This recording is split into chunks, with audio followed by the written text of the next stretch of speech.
In this video, I want to tell you why reading books, but reading books in a very particular, deliberate way, has given me the best return of investment out of anything in my entire life.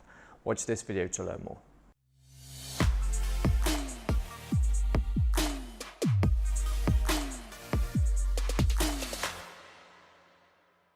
In your mind, right now, I want you to think about the one area of your life that if you could improve it, it would have a massive effect on your whole life. So what would this be for you specifically? Really have a think about this. Maybe you'd like to make more friends and have a better social life. Maybe you'd like to learn how to build a business or work remotely or something like that. Maybe you'd like to be a better conversationalist or become more attractive or strengthen your faith. Whatever it is for you, really think about what this might be. What would really improve your life? Think about it and write it down. Now, imagine this very thing that you've just written down or you've been thinking about. Imagine that there are hundreds of thousands of people that have been in this exact same position as you, with the exact same desire to improve their situation just like you. And imagine that out of these people, many of them have actually already figured out the answers. They already have the solutions and they've solved it in their own lives. And imagine that some of those people have spent decades researching this, reading everything they can find, learning about this particular thing. And some of those have even written books about it. So what I'm saying is your ancestors have already gone through the very things that you're going through right now and condensed all that they have learned into a book that you can read in maybe 6 to 7 hours. And my question to you is, why on earth would you choose not to read that book? Why would you not want to take advantage of all this knowledge that has been racked up over time, some of which was before you were even born? Let's say you're starting a new business, right? You have an amazing product, but you realize that even though you have this great product, you can't seem to reach people. You can't get your product out there. Sales just are trickling in and you're hardly making any money. Well, you have a marketing problem. You lack the skills required to put your product out in the marketplace so that people take note of it, so that people know it exists, so that people pay you for it and want it. You lack the skills that are required to reach people. And let me tell you, there are marketers out there that have spent thousands and thousands of hours building up their skill set. And many of them have written books on specific tactics and strategies that you can use and adapt to, and apply to your business. Let's say that you struggle to make friends. Well, what would your life look like if you turned your biggest weakness into your biggest strength and became some kind of social extraordinaire? Your calendar would be full of social events, you'll have more friends than you know what to do with, and it would be fantastic, right? I'm sure you know where I'm going with this, but again, there are many books on the subject of just how to make friends and how to make yourself more likable, right from specific tactics to just smiling more, all the way to deeper levels of social psychology and dynamics. One of the books that springs to mind is How to Win Friends and Influence People. It actually had a very profound effect on my life.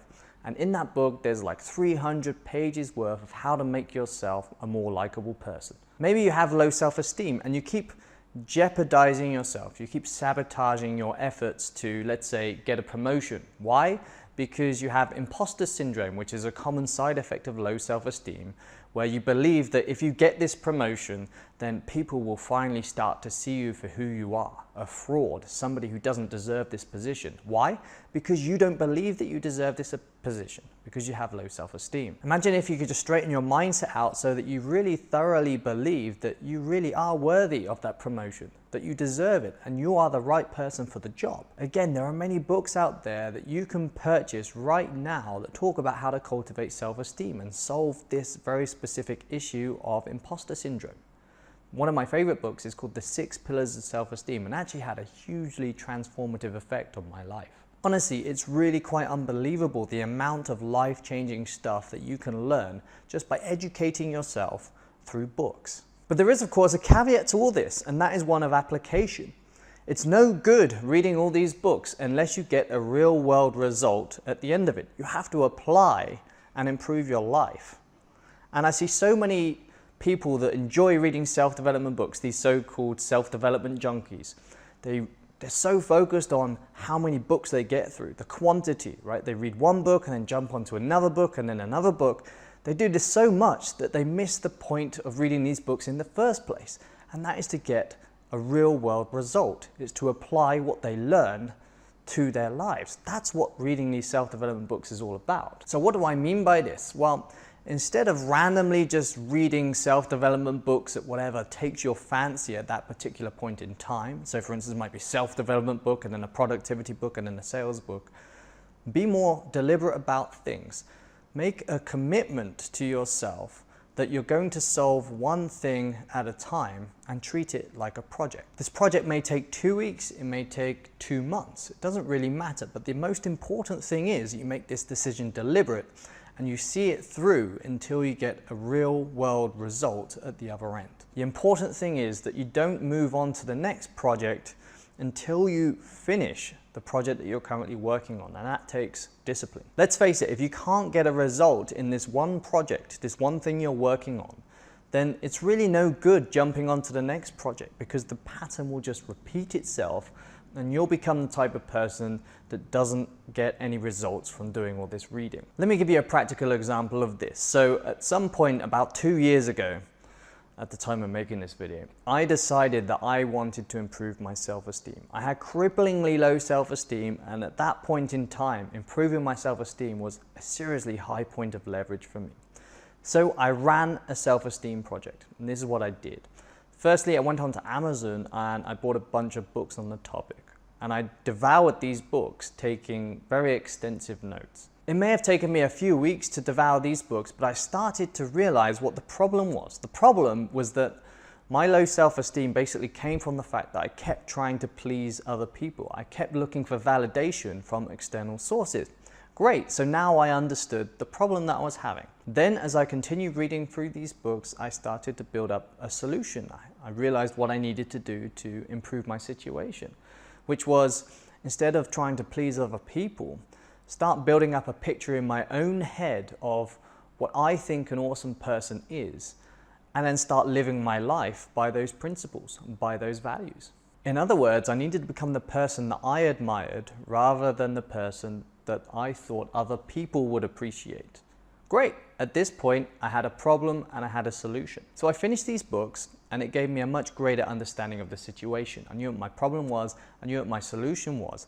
But what's more, these books actually gave me an action plan, a set of instructions to follow, a set of exercises that I could run through to improve my self-esteem.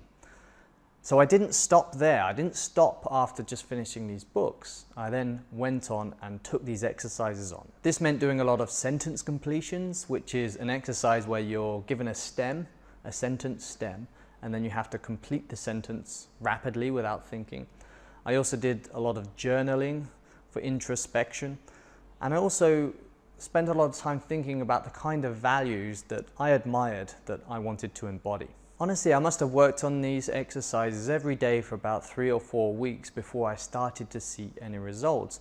But then I really started to notice that I was thinking differently about myself and that my actions were slightly different too.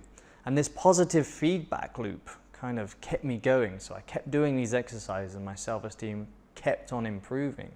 It was such a great win for me at this time. All in all, the process took me a few months, but by the end of it, I was just a completely different person than what I was at the beginning. And this was massive for me. This whole notion of having high self-esteem, it was just huge, and it led me to do other projects that I couldn't do previously when I had this low self-esteem, including the very video project that you're watching right now. So what I'm saying is, even though it took me 2 months to devour these books and go through all the exercises, the return I got from doing this project has literally changed my life. And I know this is cliche to say it's changed your life, right? Everybody says that. But this really has led me to do things that I otherwise would not have done. I hope I've made it really clear with this example about what I mean with deliberate reading. It's not just about reading random self-development books and once you finish one, jumping onto the next one. It's something a lot more deliberate about that. It's making a deliberate decision that, okay, this part of my life I want to improve. And I'm going to read some books about it. I'm going to educate myself, and I'm going to follow through the action steps in these books. And I'm just going to keep working on this one particular area of my life for the next 2 months or 3 months or however long it takes for me to get the results that I want before I move on to the next thing. So here's my challenge to you. Remember that question I asked you at the start of this video. It was something like, what is the single most important thing in your life that if you could change, it would improve your life? What was that thing that you thought of? Well, my challenge to you is to take that thing and treat it like a project. Commit to running this project for the next 2 months, whatever it is. Read books on the subject, educate yourself, follow through on any of the exercises and action steps, and get a real world result at the end of it. At the end of this project, you'll have learned a lot about this new domain that you've been reading about. You will have improved your life in this specific area that you're trying to improve. But what's more, you'll realize the power of doing self-development in projects, deliberate projects that you have control over, one after the other, one step at a time. I hope you liked this video. If you did, like my video, subscribe to the channel, and please take me up on this challenge and write to me below how you get on.